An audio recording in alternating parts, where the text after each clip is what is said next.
Усім прывітанне, з вами Зміцер Лукашук. Як звычайна, мы абмяркоўваем падзею Беларусі і за яе межамі, і абмяркоўваць мы гэта будзем разам з маім госцем, палітычным аглядальнікам выдання «Дзеннік газета Правна» Міхалом Патоцкім. Добрый дзень, Міхал. Добрый дзень, прывітанне.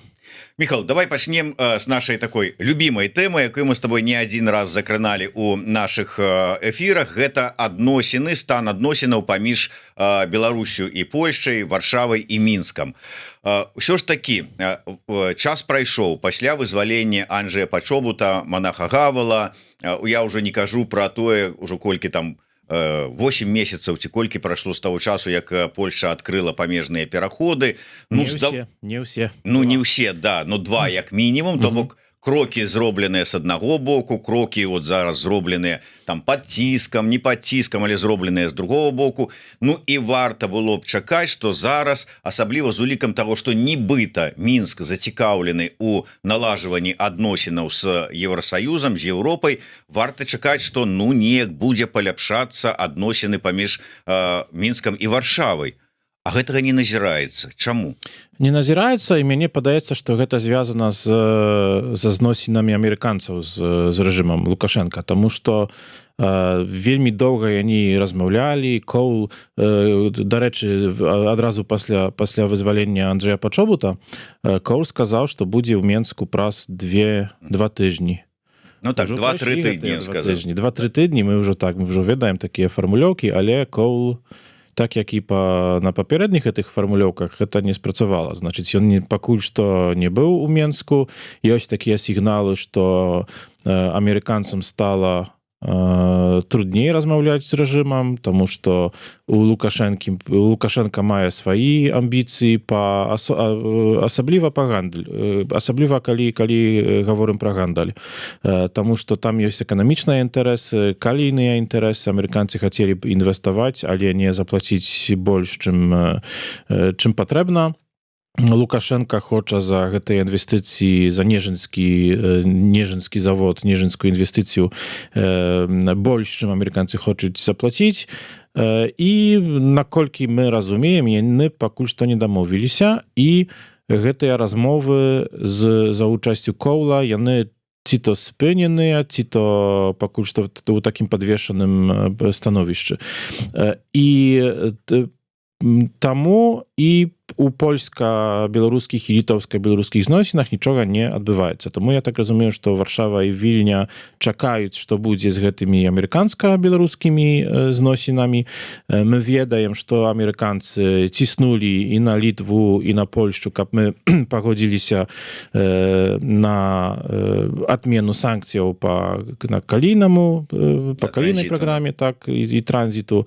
У нас ёсць таксама, скажем так, людзі, якія вельмі лобіююць за тое, каб мы пагодзіліся на транзіт калійных удабрэнняў, таксама, каб іх можна было прадаваць і ў Польшчы, таму што яны танныя, а нашы фермеры, у іх ёсць, гэты год вельмі цяжкі будзе для іх. Таму ёсць людзі зацікаўлены ў тым, ёсць тыя, якія ведаюць, што заўсёды было у ўсіх зносінах з Лукашэнкам, што ён шмат чаго можа заўжды абяцаць, а потым кідае. І пакуль што маем, што маем. Я так разумею, што гэты ціск амерыканцаў, ён не настолькі рашучы праз тое, што у амерыканцаў ёсць праблемы дамовіцца цяпер з Лукашэнкам. Былі навіны, што прэм'ер-міністры Польшчы і Літвы маюць сустрэцца і дамовіцца пра нейкі там супольны падыход да гэтага, па-першае, ціску ў США, а па-другое, да ўсіх перспектыў дыялогу з афіцыйным Мінскам. Яны пакуль не сустрэліся, што таксама сведчыць пра тое, што там пакуль што вось так маем. Так атрымліваецца это па вялікаму рахунку, што гэта Літва, найперш Літва, таму што праз яе самы галоўны маршрут транзіта беларускага калія пралягае да Клайпедскага порта, дзе ёсць тэрміналы, якія там належаць і Беларусі. Есть досвед і гісторыя супрацы ў гэтым. Так. Ну і Польшча, да якой амерыканцы звярнуліся, а яна не ідзе насупраць, то бок яны перашкаджаюць там как бы стаяць на шляху паляпшэння ці працягу адносінаў, пашырэння адносінаў паміж Вашынгтонам і Мінскам. Я б так не сказаў все ж таки, гэта фактар номер 2 альбо і 3. Першы фактар гэта тое, што Лукашенко мае сваі, ён хоча прадаць за мільярды тое, за што амерыканцы не хочуць столькі заплаціць, так? І я думаю, што это фінансавы фактар, што Лукашенко шмат чаго абяцаў Коўлу, і гэта, дарэчы, вельмі цікава апісаў цяпер калішні пасол Польшчы ў Менску Марыюш Машкевіч пра тое, што Лукашенко заўсёды купляе свайго суразмоўцу, абяцае яму ўсё, што заўгодна, а потым, калі суразмоўца вяртаецца ў Варшаву, і пачынае думаць, аказваецца, што гэта ўсё брехня.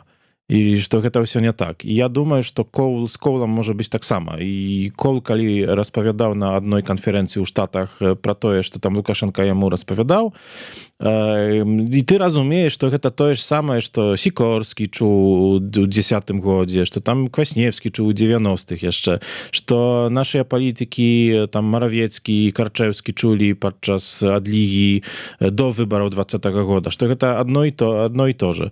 І я думаю, што гэта па-першае тое. А па-другое, тут, магчыма, ёсць таксама і фактар расійскі, таму што Трамп спадзяваўся з самога пачатку свайго тэрміну цяперашняга, што яму ўдасца дамовіцца з расейцамі. Некалькі тыдняў таму Марко Рубіо сказаў, што ўсё, што мы ўжо не зацікаўленыя ў размовах з расейцамі пра спыненне вагню ва ўкраіне, таму і зацікаўленасць да нейкага big deal з расейцамі крыху асела. А пакольку Беларусь гэта таксама фактар у гэтых размовах, магчыма, тут папросту ёсць і такое. Акрамя таго, цяпер Трамп больш за ўсё займаецца, па-першае, Блізкім Усходам. Мы сёння зноў ж такі пачулі пра тое, што ёсць нейкая дамоўленасць, нумер там 27 за апошнія тыдні з Іранам, але зразумела, што гэта боль номер 1 цяпер для Трампа, акрамя таго, у яго ёсць футбольнае свята. Яму цяпер не да Беларусі, не да Лукашенка, не да калійных бізнесаў, якія маюць такія імгненныя перспектывы. Слухай, калі мы гаворым пра, там, скажем, увайсці ў долю, там, выкупіць той же самы недры Нежына камбінат, там, ці яшчэ што-небудзь такое сур'ёзнае бізнес-укладанні, то, можа, сапраўды ёсць пэўныя завышаныя патрабаванні з боку Лукашэнкі і нежаданне ісці, таму што, як мне расказвалі эканамісты, там, па-першае, гэты камбінат яшчэ не дабудаваны, у яго яшчэ трэба ўкладаць грошы, да ўсяго ён прафінансаваны кітайскімі крэдытамі, а гэта кітайцам яшчэ дадаткова вяртаць нейкія грошы, то бок колькі там па выніку гэта будзе табе каштаваць, яшчэ незразумела, а з улікам таго, колькі там хоча Лукашенко, 3 мільярды ці колькі ён там загнуў, то, конечно, ніхто не хоча гэта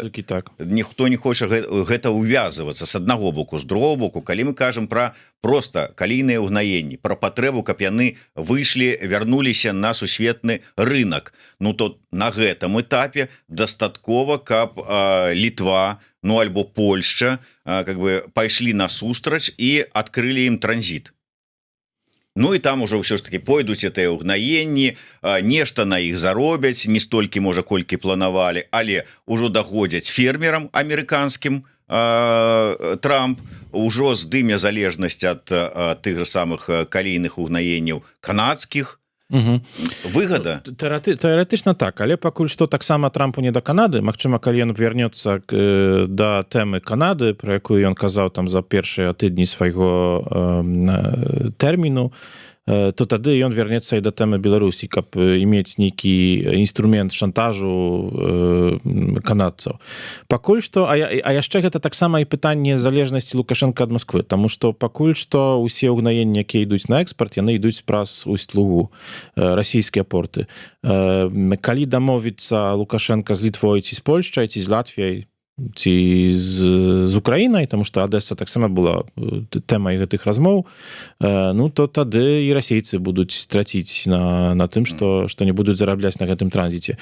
І тут таксама магчыма пытанне таго, таму што звярні ўвагу і на тое, што часта бывае так, што пасля нейкіх такіх заяў з боку Менску пасля там некалькі дзён прыязджае да Менску нейкі там расійскі ці Лаўроў, ці іншыя чыноўнікі, альбо ёсць нейкія кампаніі ў расійскіх прапагандысцкіх СМІ пра тое, што трэба памятаць, што Беларусь тут пад прыцэлам заходніх там нейкіх імперыялістаў, і тут будуць вам рабіць рэвалюцыю падчас чарговых там прэзідэнцкіх выбараў, былі ж такія таксама з артыкулы. І магчыма тое, што Лукашенко не ідзе на паступкі, эканамічныя паступкі ў размовах з амерыканцамі, гэта не павязана з тым, што ён хоча больше заробіць, а з тым, што расейцы яму кажуць, ну, чакай, пакуль мы не дамовімся, то ты таксама не ідзь тут наперад. Чаму ж ты маеш быць у авангардзе дамоўленасцяў з Дональдам Трампам, калі ён ужо не такі ўжо і сябар, як падавалася з самога пачатку. Гінтаў Тасмажэйкіс, якога ты таксама добра ведаеш, нам у эфіры казаў, што ўсё ж такі гэта санкцыі, размова ідзе пра санкцыі, ну не нацыянальныя, гэта еўрапейскія санкцыі, якія трэба здымаць праз Брусэль, і адпаведна, каб дамагчыся гэтага там, ну ці не зняцця, замарозкі як мінімум, трэба, каб лабісты там працавалі у Брусэлі. У гэтай сітуацыі трэба, каб альбо Літва, урад Літвы, альбо урад там Польшчы, там ці Кіева, Украіны лабіравалі гэтыя інтарэсы у Брусэлі перад еўрапейскімі палітыкамі, а ніхто не хоча гэтым займацца. Ну, Украіна точно не будзе лабіяваць цяпер інтарэсы Лукашенка ў Брюсселі, тым больш, што яна... Ну, гэта да. А Польшча, Літва таксама, ведаеш, ну калі ты 6 гадоў кажаш, чаму трэба там санкцыі супраць Беларусі, супраць рэжыму, а цяпер ты пойдзеш і скажаш, ну давайте мы перадумалі. Гэта так не перадумалі, а сітуацыя змянілася. Ну, вось у тым і праблема, што сітуацыя не вельмі змянілася, таму што не ўсе, але бальшыня гэтых санкцыяў яны былі уведзеныя за тое, што Беларусь стала суагрэсарам у вайне Расіі супраць Украіны. Яна ж не перастала быць суагрэсарам, а наадварот, з таго, што кажуць украінцы, там ёсць і новыя там інструменты для вядзення гэтых дронаў, так, супраць Украіны, ёсць новыя там манеўры з расійскімі вайскамі, ёсць новыя там і рыторыка вельмі агрэсіўная з боку Лукашенка. Тут не шмат чаго памянялася. Значыць так, з нашых умоў, польскіх умоў для там нейкай нармалізацыі зносінаў з Беларусю, так, яны выканалі тое, што мігрантаў на межы практычна ўжо няма, і яны вызвалілі Анджэя Пачобута. Гэта тое, пра што казаў польскі бок. І у гэтым плане, напэўна, Варшава можа гаварыць з Менскам пра нейкія народныя нацыянальныя рэчы, якія не звязаныя з еўрапейскімі санкцыямі. Але, так як ты сказаў, санкцыі на калійныя санкцыі, яны ж еўрапейскія. І Польшча не можа пайсці супраць гэтых санкцыяў. А лабіяваць, ну, мы пакуль што ніяк не тое. Так. Сітуацыя глобальна не змянілася. Тут, відаць, з'явіліся у нас у эфіры людзі, якія, можа быць, першыню бачаць Міхала у гасцях у Еўрарадыё і здзіўляюцца беларускай мове, якой ты выдатна валодаеш. Піша, адкуль ён, паляк, як так сталася, што добра ведае нашу мову і гэтак далей. Ну, дзякуй за добрае слова перадусім. Міхал сапраўды паляк.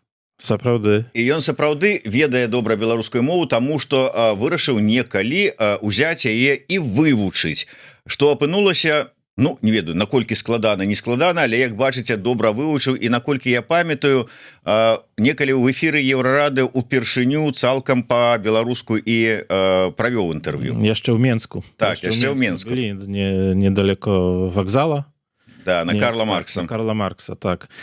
Ну, так і було.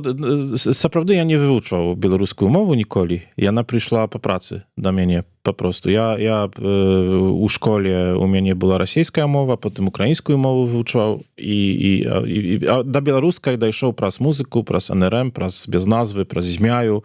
Быў такі гурт неяк там з Гомеля ці з Магілёва.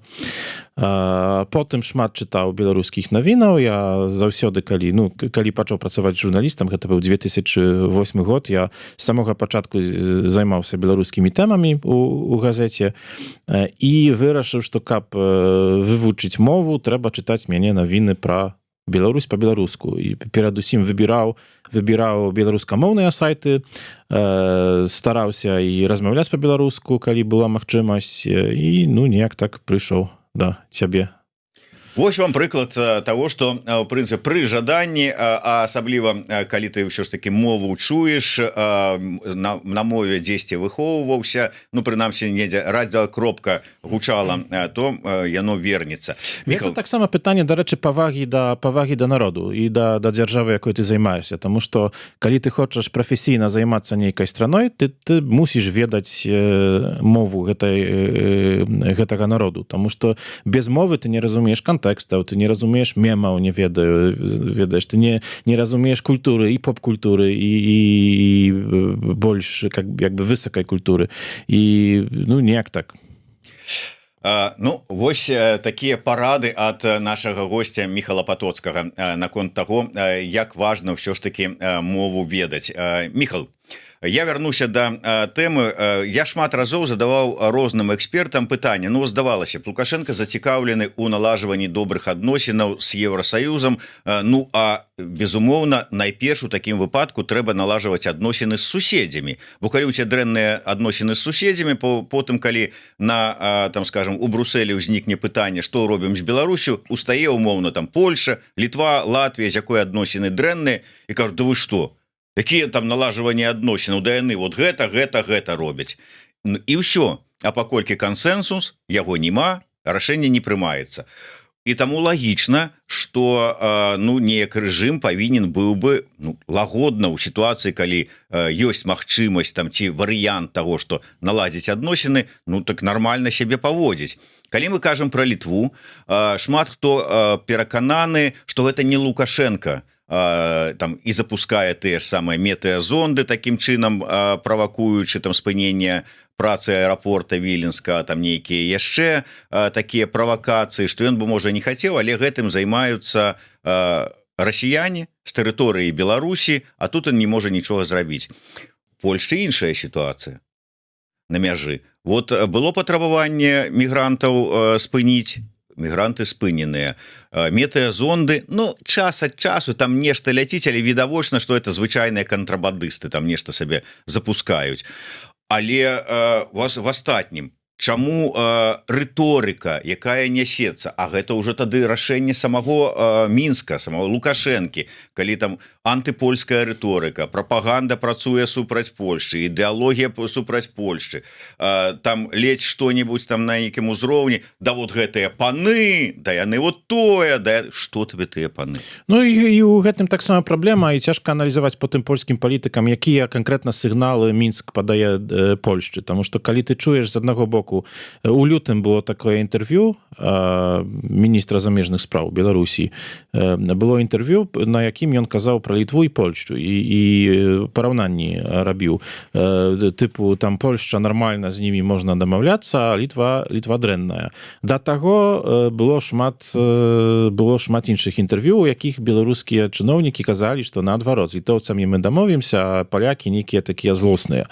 І гэта словы, гэта, канешне, адно. Яны стараліся аддзяліць Польшчу ад Літвы, каб мы не ішлі адзіным фронтам супраць супраць рэжыму, каб мы не будавалі нейкіх там сумесных пазіцыяў па Беларусі.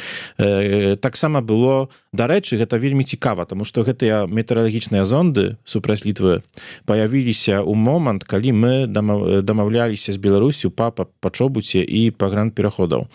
І калі Літва папрасіла салідарнасці, таму што ў іх былі неяк там у лістападзе сур'ёзныя праблемы з аэрапортом у Вільні, пра салідарнасць папрасілі, мы аказалі салідарнасць Літве у тым, што мы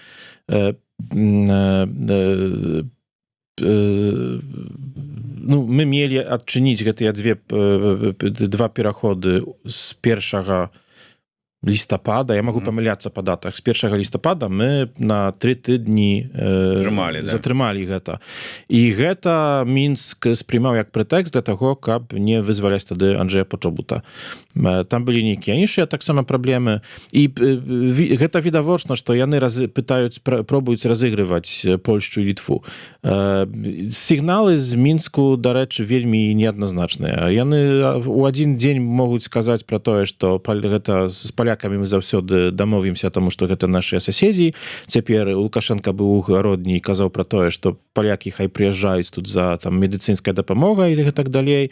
І мы ж да іх будзем падыходзіць як да людзей, таму што гэта нашы суседзі, а заўтра яны скажуць, што Польшча гэта вялікая загроза для бяспекі Беларусі, яны там шыкуюць вайну і не ведаю, будуць гэтую ж Гародню будуць забіраць, так, польскім войскам. І таму, хаця я не выключаю таксама, што нейкія перамовы ўсё ж такі таксама і па гандлю ідуць, таму што ёсць сігналы, ёсць людзі ў Польшчы, якія казваюць, што вось мы зараз тут будзем зарабляць незразумела якія грошы на гэтых калійных угноеннях.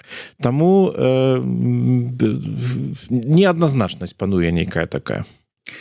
І я нездарма гэтую тэму узгадаў, таму што як адзін з фактараў, што, скажем, вось гэтая дзяржава хоча з суседняй дзяржавай наладзіць адносіны, гэта адносіны стаўленне да меншасці, якая у тваёй краіне пражывае суседняга этноса. У дадзеным выпадку мы кажам пра польскую меншасць, якая жыве на тэрыторыі Беларусі.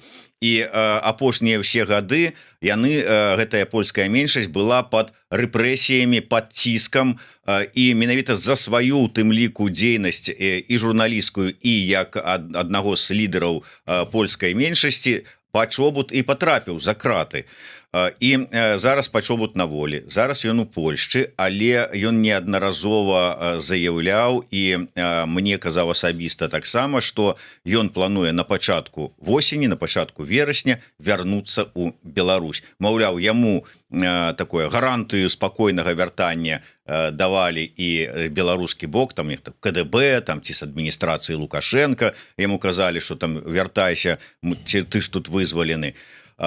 Як ты лічыш, ці сапраўды гэта бяспечна ў дадзенай сітуацыі для Пачобута, і ці прынясе гэта карысці, такое вяртанне польскай меншасці? Ці гэта бяспечна? Канешне, небяспечна. Але Анджэй Пачобут сам гэта разумее лепш за ўсіх нас. Ён як аўтар кніжкі «Сістэм Беларусь», па-польску выдана яшчэ там шмат гадоў таму, ён гэту сістэму беларускую апісываў і разумее вельмі добра. Гэта яго гераічнае рашэнне, каб вярнуцца, гэта яго права. Праўда, яго сябры ў Польшчы і польскія чыноўнікі кажуць яму, каб ён асторожна не вяртаўся, магчыма, але ён у ўсіх інтэрв'ю кажа, што вернецца. Ён нават падаў момант, калі хоча вярнуцца, гэта з'езд Саюза палякаў Беларусі, які там у верасні мае адбыцца. У Беларусі пра карысць, ён кажа, што паколькі рэпрэсіі супраць яго былі, у тым ліку праз яго дзейнасць як сябра Саюза палякаў і дзейнасць як прадстаўніка польскага меншынства, то ён ацэньвае ад'езд з Беларусі як нейкую падставу для тых палякаў, якія там жывуць, якія не хочуць з'ехаць з Беларусі, і што ён не хоча як бы пазбываць сябе гэтай адказнасці за палякаў, за якіх ён адчувае гэтую адказнасць. І гэта вельмі мужна, я гэта вельмі шаную, і гэта настолькі гераічна, што мяне цяжка як бы цяжка падумаць, што я б змог такое рашэнне прыняць.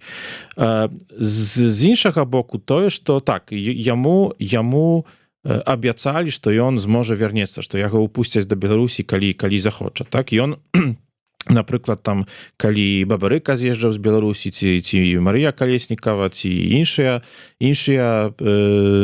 лідары беларускай незалежнай супольнасці, ім не аддавалі паспартоў.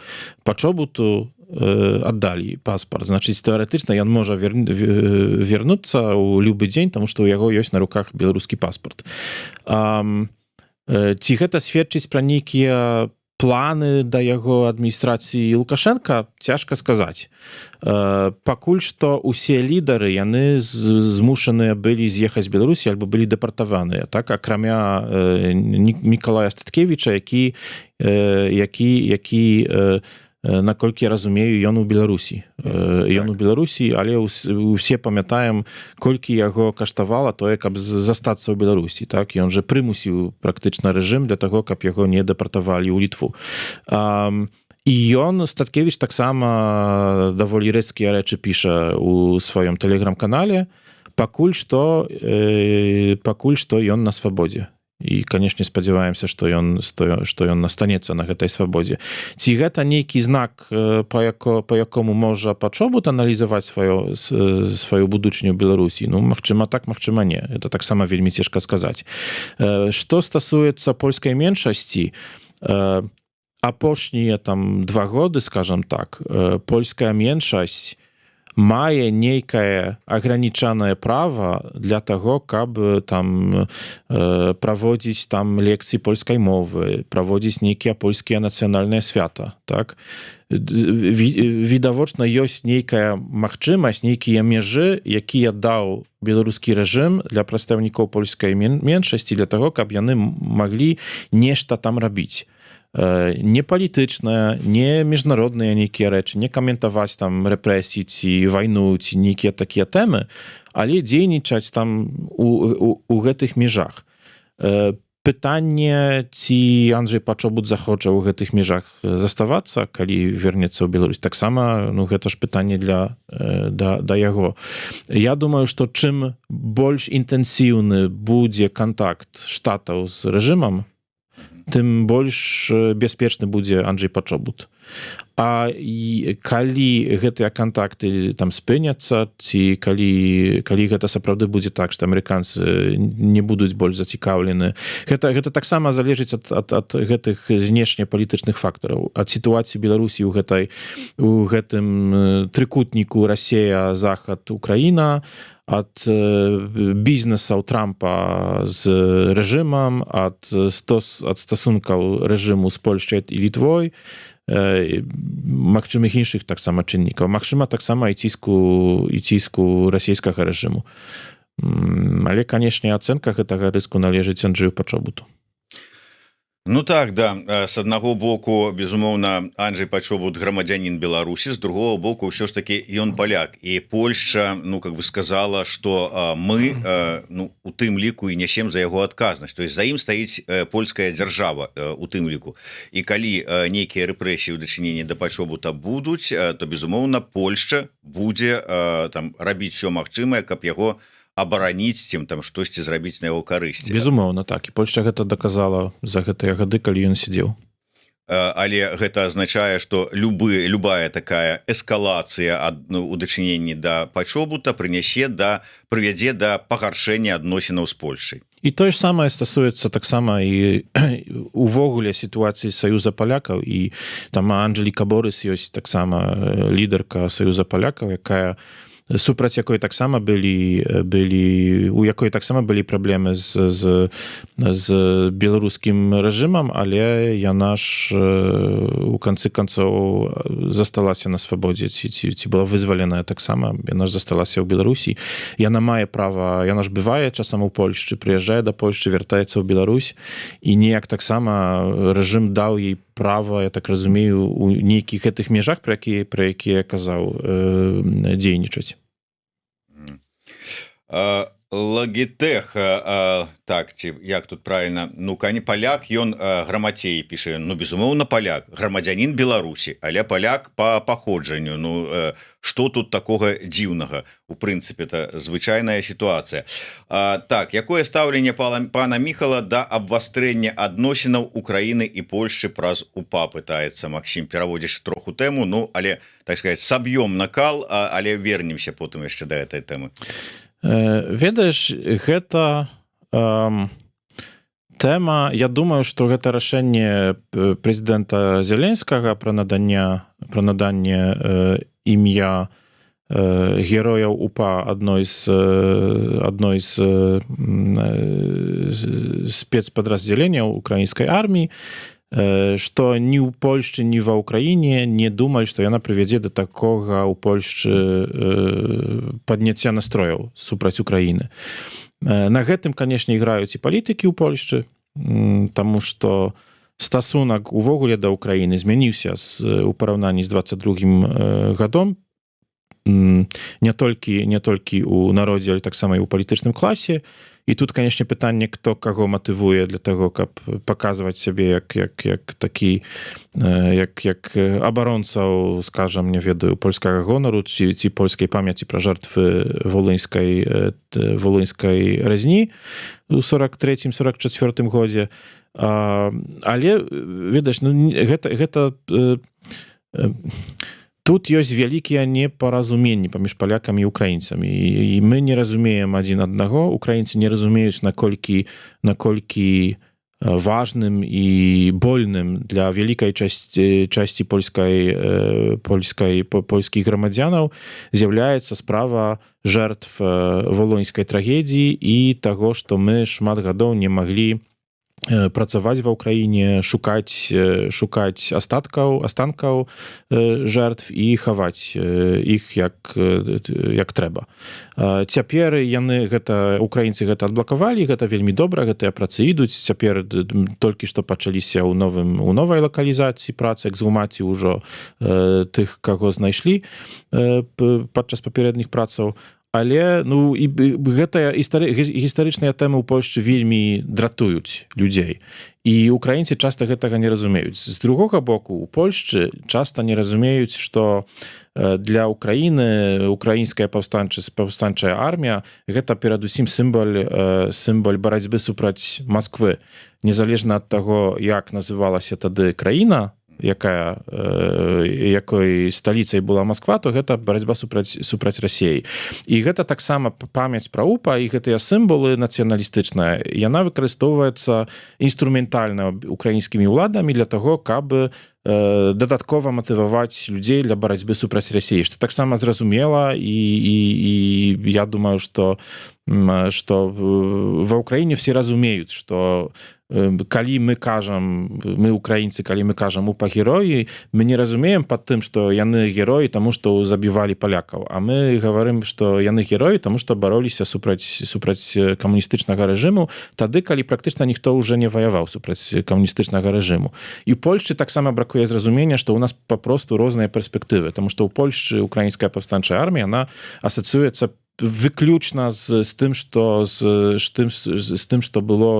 адбылося на Волыні в 43-44 годзе у там Галічыне, а ва ўкраіне наадварот. Гэтыя кантэксты практычна не асацыююцца з украінскай паўстанчай арміяй. І гэтыя праблемы з недаразуменні, праблемы з паразуменнем, яны будуць выклікаць яшчэ канфлікты, шмат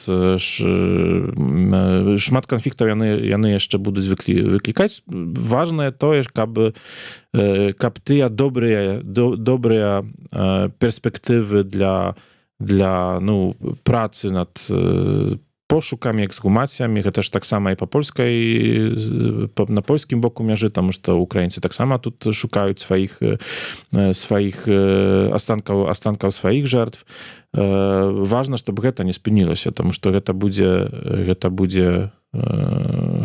важна, каб мы не ўвайшлі ў гэты такі спіраль канфлікту, таму што гэта будзе вельмі цяжка потым вернуць.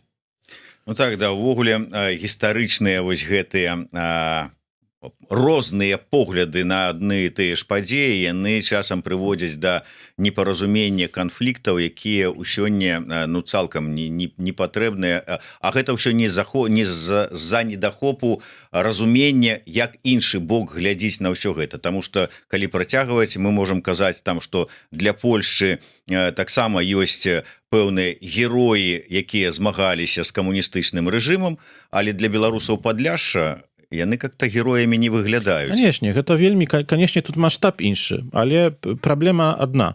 Ты кажаш пра Ромуальда Ральса Бурага, канешне, які у Польшчы ёсць нейкія людзі, для якіх ён герой, і які кажуць, што тое, што ён пацыфікаваў і забіваў людзей у беларускіх вёсках Падляшша, гэта таму, што яны калабаравалі з камуністычным рэжымам, і гэта была як барацьба супраць камуністаў. Але праблема ў тым, што дзіця і жанчыны, якія там жылі, старэйшыя людзі, яны ж не калабаравалі з нікім, і гэта злочин ёсць злочин, так? І мой падыход такі, што нам тут на гэтых нашых скрываўленых землях, як гэта назваў Тымоті Снайдер у сваёй кніжцы, хапае герояў, у якіх крыві нявінных людзей на руках няма.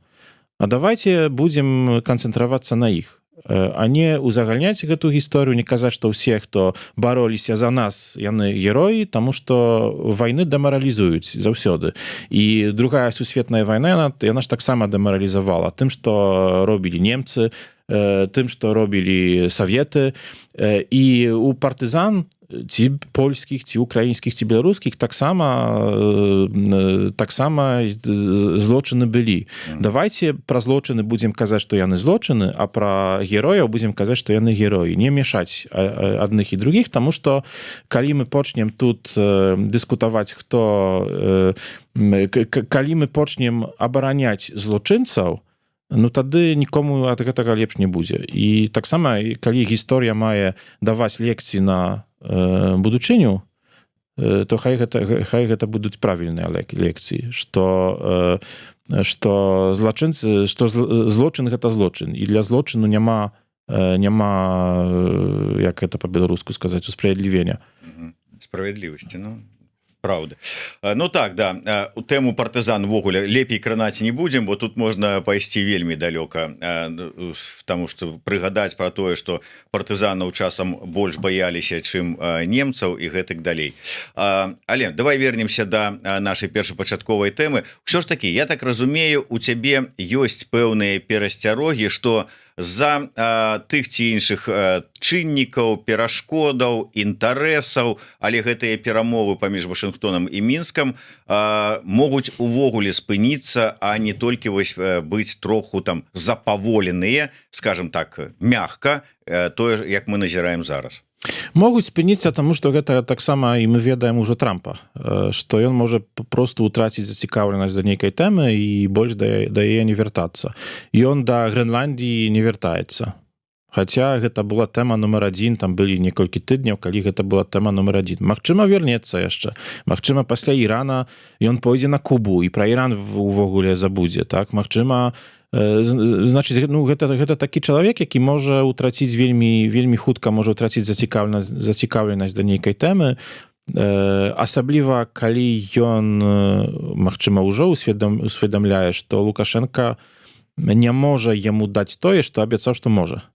І што Коуль там вяртаўся, ён уже неаднаразова ўжо быў у Менску і сустракаўся заўсёды з Лукашэнкам, і калі вяртаўся, магчыма, ён таксама перадаваў, што Лукашенка яму там паабяцаў, але потым, калі ты не бачыш рэалізацыі, альбо калі ты бачыш, што ў нейкіх ужо канкрэтных, больш тэхнічных перамовах па нейкія там умовы вядзення супольнага бізнесу, неяк цяжка знайсці нейкія супольныя пункты, то тады ты ўтрачаеш зацікаўленасць. І тады, магчыма, гэтыя размовы, тым больш, што як бы Трамп ужо мог пахваліцца тым, што ён вызваліў лідараў беларускай апазіцыі.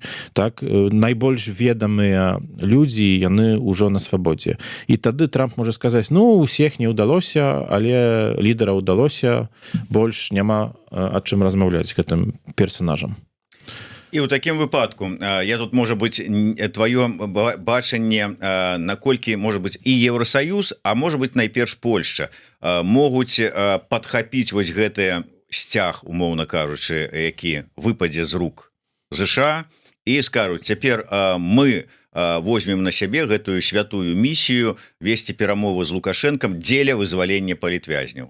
Ну, было некалькі момантаў, якія сведчаць пра тое, што еўрапейцы ўжо пробуюць падхапіць гэты сцяг у размовах з Масквой, правда, але там беларускі фактор таксама, як мы ўжо размаўлялі, ёсць. Сустрэча Зеленскага ў Лондоне з прэм'ер-міністрам Вялікабрытаніі, канцлерам Нямецчыны і прэзідэнтам Францыі, якая толькі што адбылася, сведчыць і іншыя рухы дыпламатычныя і размова Лукашэнкі з французамі сведчаць пра тое, што еўрапейцы пробуюць увайсці на месца амерыканцаў, якія вуснамі Марка Рубіо сказалі, што яны ўжо што яны адыходзяць ад гэтага працэсу размоў паміж Украінай і Расіяй, і еўрапейцы хочуць зайсці туды. Паколькі беларускі фактор ён павязаны з гэтай вайной, то магчыма там і на кірунку беларускім будуць нейкія рухы. І тое, што зацікаўленасць Францыі, актывізацыя Францыі сведчыць пра тое, што там ёсць нейкія рухы таксама. І магчыма гэтыя размовы пра нейкія спыненні санкцыяў ці агранічэнне санкцый яны будуць цяпер з еўрапейцамі весціся. Гэта я таксама дапускаю такую магчымасць. Але гэта ўсё праз таксама такую асноўную прызму перамоваў з Масквой. То бок спрабуюць дамаўляцца з Масквой, весці гэтыя перамовы па спыненні вайны ва ўкраіне, ці там мы міра, замірэння нейкага в Украіне, і гэта захоплівае адначасова Беларусь і ідуць перамовы. Калі Путін скажа, не буду я з вами гаварыць, мы не можем дамовіцца, вот мае ўмовы для Еўропы, яны непрымальныя, і для Украіны тым больш, то все, спыняецца. Спыняецца, і вайна трывае далей.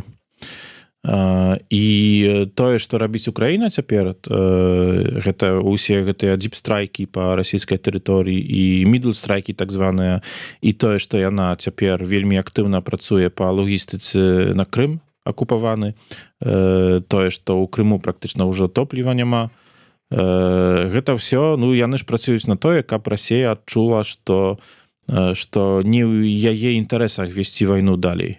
І значыць, гэты ваенны чыннік можа паўплываць на сітуацыю больш, чым дыпламатычны. І тое, што Расія пакуль што не зацікаўлена ў сур'ёзных размовах, ну, яны ж, амерыканцы ўжо пераканаліся. Цяпер пара еўрапейцам пераканацца ў гэтым. З іншага боку, забыў, што хацеў сказаць з іншага боку. Точка.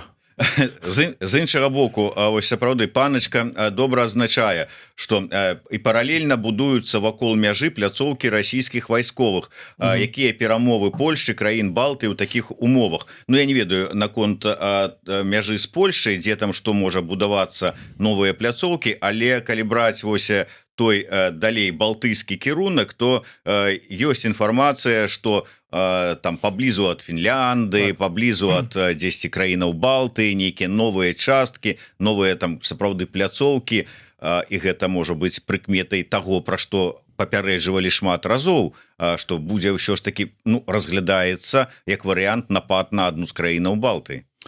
Так, я не веру таксама ў сэнс размоў з Пуціним цяпер, таму што ён не зацікаўлены ў размовах, і ён гэта выкарыстоўвае для сваіх прапагандысцкіх мэтаў, каб паказаць, што мы гатовы, што тут Украіна не хоча, і Захад нас хоча атакаваць. І гэта таксама, ну, добра разумець, калі ты пачынаеш размаўляць з расійцамі і заходзіць у гэты працэс. Другое тое, што Расія будуе свой ваенны патэнцыял перадусім на мяжы з Фінляндыяй, гэта таксама факт. Пра гэта толькі што фінляндскія ЗМІ пісалі вельмі цікавыя рэчы там на аналізе супутніковых фатаграфіяў ёсць ужо доказы таго, дзе што будуецца. І гэта, канешне, яны ж там кажуць, ваенныя, фінляндскія, шведскія ваенныя кажуць пра тое, што да таго часу, калі Расія актыўна вядзе вайну супраць Украіны, рыск атакі на нейкія іншыя краіны ён невялікі. Акрамя, канешне, гэтых гібридных атак, якія адбываюцца практычна штодзённа, якія мы назіраем па ўсей Еўропе практычна. Але пасля спынення вагню Расія можа, рэжым можа, яму можа спатрэбіцца нейкая новая хуткая вайна для таго, каб адказваць на невыгодныя пытанні, а што такога сталося ва ўкраіне, што вам не атрымалася мэты гэтай вайны, мэты спецыяльнай ваеннай аперацыі дасягнуць. І тады, канешне, рыск павялічваецца, тым больш, што ў Расіі выгадна даказаць, што артыкул 5 Вашынгтонскага дагавору не існуе. Гэты пункт, ён гаворыць пра тое, што у момант атакі на сябра НАТО усе іншыя сябры маюць яму прыйсці на дапамогу.